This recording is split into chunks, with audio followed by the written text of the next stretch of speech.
Hello friends, welcome to our channel. ಈ ವಿಡಿಯೋದಲ್ಲಿ KE ಮುಖಾಂತರ ಯಾರೆಲ್ಲ ಅಭ್ಯರ್ಥಿಗಳು ಅಗ್ರಿಕಲ್ಚರ್ ಇರ್ಬೋದು, ಹಾರ್ಟಿಕಲ್ಚರ್ ಇರ್ಬೋದು ಮತ್ತು ವೆಟರ್ನರಿ ಸೈನ್ಸ್ಗಳ ಅಪ್ಡೇಟ್ಗಳಿಗಾಗಿ ಚಾನಲಲ್ಲಿ ಅಪ್ಡೇಟ್ ಮಾಡಲಾಗುತ್ತೆ. ಸೊ ಈ ವಿಡಿಯೋದಲ್ಲಿ ನಾನು 2025ರಲ್ಲಿ ಯಾರೆಲ್ಲ ಅಭ್ಯರ್ಥಿಗಳು ಅಗ್ರಿಕಲ್ಚರ್ ಸೈನ್ಸ್ ಮಾಡಬೇಕಂತ ಬಯಸಿದ್ದಾರೆ ಅಂಥ ಒಂದು ಅಭ್ಯರ್ಥಿಗಳ ಕಾಮೆಂಟ್ಸ್ಗಳನ್ನು ಓದಿ ಅದಕ್ಕೆ ಉತ್ತರವನ್ನು ಕೊಡುವಂಥ ಪ್ರಯತ್ನ ಮಾಡಲಾಗುತ್ತೆ. ಚಾನಲ್ಗೆ ಹೊಸಬರಾಗಿದ್ದರೆ ಸೊ ಇವತ್ತಿಂದ ಅಗ್ರಿಕಲ್ಚರ್ಗೆ ಮತ್ತು ವೆಟರ್ನರಿ ಸೈನ್ಸ್ ಮತ್ತು ಫಾರ್ಮಾ ಸೈನ್ಸ್ ಇರ್ಬೋದು, ಬಿ ಫಾರ್ಮಸಿ ಈ ಒಂದು ವಿಷಯಗಳ ಮೇಲೆ ಅಪ್ಡೇಟನ್ನು ಮಾಡಲಾಗುತ್ತೆ. ಚಾನಲ್ಗೆ ಹೊಸಬರಾಗಿದ್ದರೆ ಚಾನಲ್ ಸಬ್ಸ್ಕ್ರೈಬ್ ಮಾಡಿ ಸಪೋರ್ಟ್ ಮಾಡೋದನ್ನು ಮರಿಬೇಡಿ. ಸೊ ಇಲ್ಲಿ ಒಂದು ಅಭ್ಯರ್ಥಿಗಳು ಏನೊಂದು ಕಾಮೆಂಟ್ ಹಾಕಿರುವಂಥದ್ದು, sir my practical rank was 1432, my category was 3rd B general, I got Dharwad or Vijayapura college, please reply ಅಂತ ಕೇಳ್ತಾ ಇದ್ದಾರೆ.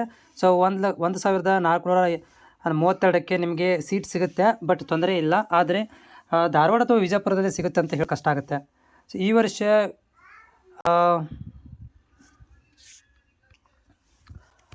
ಸರ್ ನಂದು BS ಅಗ್ರಿ ಜನರಲ್ ರ್ಯಾಂಕಿಂಗ್ 89,900 ಬಂದಿದೆ. ನನಗೆ ಫಾರೆಸ್ಟ್ರಿ ಸಿಗುತ್ತಾ? ಎಲ್ಲರೂ ಸಿಗಲ್ಲ ಅಂತ ಹೇಳ್ತಾ ಇದ್ದಾರೆ. ನೀವು ಹೇಳೋ ಪ್ರಕಾರ ಸಿಗುತ್ತಾ? ನನಗೆ ತುಂಬ ಕನ್ಫ್ಯೂಸ್ ಆಗ್ತಾಯಿದೆ ಅಂತ ಕೇಳ್ತಾ ಇದ್ದೀರಿ. ಸೊ ನೋಡಿರಿ, ಹೋದ ವರ್ಷದ ಲೆಕ್ಕಾಚಾರ ನೋಡಿದರೆ ಸಿಗೋ ಡೌಟ್ ಇದೆ, ಬಟ್ ಪ್ರಯತ್ನ ಮಾಡೋದನ್ನ ಬಿಡಕ್ಕೆ ಹೋಗಬೇಡ್ರಿ. ಯಾಕಂದರೆ ಲಕ್ ಬೈ ಚಾನ್ಸ್ ಯಾರೆಲ್ಲ ಅಭ್ಯರ್ಥಿಗಳು ಟ್ರೈ ಮಾಡಿಲ್ಲ ಅಂದರೆ ಅದು ನಿಮಗೆ ಸಿಗುವಂಥ ಚಾನ್ಸಸ್ ಇರುತ್ತೆ. ಸೊ ಈ ವಿಡಿಯೋದಲ್ಲಿ ಅಗ್ರಿ ಪ್ರಾಕ್ಟಿಕಲ್ ರ್ಯಾಂಕ್ ಬಗ್ಗೆ ಡಿಸ್ಕಷನ್ ಅಷ್ಟೇ ಇದೆ, ಜನರಲ್ ರ್ಯಾಂಕ್ ಬಗ್ಗೆ ವಿಡಿಯೋ ಮಾಡಿ. ಸೊ ನೋಡಿರಿ, ಮುಂದಿನ ವಿಡಿಯೋದಲ್ಲಿ ನಾನು ಅಗ್ರಿಕಲ್ಚರ್ ಜನರಲ್ ಪ್ರಾಕ್ಟಿಕಲ್ ರ್ಯಾಂಕ್ ಬಗ್ಗೆ ಕೂಡ ವಿಡಿಯೋಗಳನ್ನು ಮಾಡಿ ಹಾಕ್ತೇನೆ. ಸೊ ನೆಕ್ಸ್ಟ್ ಕಾಮೆಂಟ್ ಇಲ್ಲಿ, sir I got agriculture practical ranking 6411, rural quota Kannada medium ಇದೆ, ಕ್ಯಾಟಗರಿ 1 ಇದೆ, GK ಸೀಟ್ ಸಿಗುತ್ತಾ ಅಂತ. ಎಸ್, ಆಲ್ಮೋಸ್ಟ್ ಚಾನ್ಸಸ್ ಇದೆ ಸಿಗುವಂಥದ್ದು, ಟ್ರೈ ಮಾಡಿ. I got 133 rank agriculture practical exam, get college in which college 2A category. So definitely you get the seat, government seats, but we not telling you properly which college you are getting, but definitely you get the seat. ನಂದು agriculture 9504 practical ranking CET ಇದೆ, 77,923 2A category Kannada medium rural ಇದೆ.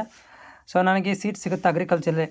So 77,000ಕ್ಕೆ ತುಂಬ doubt ಇದೆ ಮಾಡಿದರೆ, but ನಿಮ್ಮ ಒಂದು agriculture practical basis ಮೇಲೆ ಏನಾದರೂ ಚಾನ್ಸಸ್ ಆಗ್ಬೋದು, ಇಲ್ಲಾಂದರೆ ಡೌಟ್ ಇದೆ. ನನಗೆ ಅಗ್ರಿಕಲ್ಚರ್ ರ್ಯಾಂಕಿಂಗ್ 81,000 ಪ್ರಾಕ್ಟಿಕಲ್ ಇದೆ, 9,003A ಕ್ಯಾಟಗರಿ ಸೀಟ್ ಸಿಗುತ್ತಾ?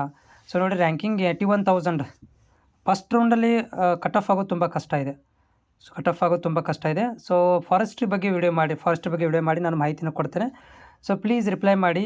ನನಗೆ ಐ ಗಾಟ್ 3029 ಪ್ರಾಕ್ಟಿಕಲ್ ಸೀಟ್, ನನಗೆ ಸೀಟ್ ಸಿಗುತ್ತಾ? ಎಸ್, ಚಾನ್ಸಸ್ ಇದೆ ಸಿಗುವಂಥದ್ದು, ಟ್ರೈ ಮಾಡಿ. ಸೊ ಜನರಲ್ ರ್ಯಾಂಕಿಂಗ್ 43,597 ಇದೆ, ಪ್ರಾಕ್ಟಿಕಲ್ ರ್ಯಾಂಕಿಂಗ್ 2,050 ಇದೆ, BS ಸೀಟ್ ಸಿಗುತ್ತಾ? ಸೊ ನೋಡಿರಿ, ಫಸ್ಟ್ ರೌಂಡಲ್ಲಿ ಈ ರೀತಿ 43,000 ಕಟ್ ಆಫ್ ಆಗಿಲ್ಲ, ಬಟ್ ಪ್ರಾಕ್ಟಿಕಲ್ ರ್ಯಾಂಕಿಂಗ್ ನಿಮ್ಮದು 2,350 ಇರೋದರಿಂದ ಒಂದು SC ಕ್ಯಾಟಗರಿ ಬೇಸಿಸ್ ಮೇಲೆ ನಿಮಗೆ 2ನೇ ಸುತ್ತಿನಲ್ಲಿ ಏನಾದರೂ ಚಾನ್ಸಸ್ ಆಗುತ್ತೆ. ಪ್ರಾಕ್ಟಿಕಲ್ ರ್ಯಾಂಕಿಂಗ್ 1,105 ಇದೆ, 3B ಕ್ಯಾಟಗರಿ ಧಾರವಾಡ ಕಾಲೇಜಲ್ಲಿ ಸಿಗುತ್ತಾ? ಸೊ ಎಕ್ಸಾಕ್ಟ್ಲಿ ಧಾರವಾಡದಲ್ಲಿ ಸಿಗುತ್ತೆ ಅಂತ ಹೇಳೋದು ಕಷ್ಟ ಆಗುತ್ತೆ, ಬಟ್ ನೀವು ಟ್ರೈ ಮಾಡೋದು ಬಿಡಬೇಡ್ರಿ. 2ನೇ ರೌಂಡು ಅಥವಾ 3ನೇ ರೌಂಡಲ್ಲಿ ಏನಾದರೂ ಚಾನ್ಸಸ್ ಆಗ್ಬೋದು.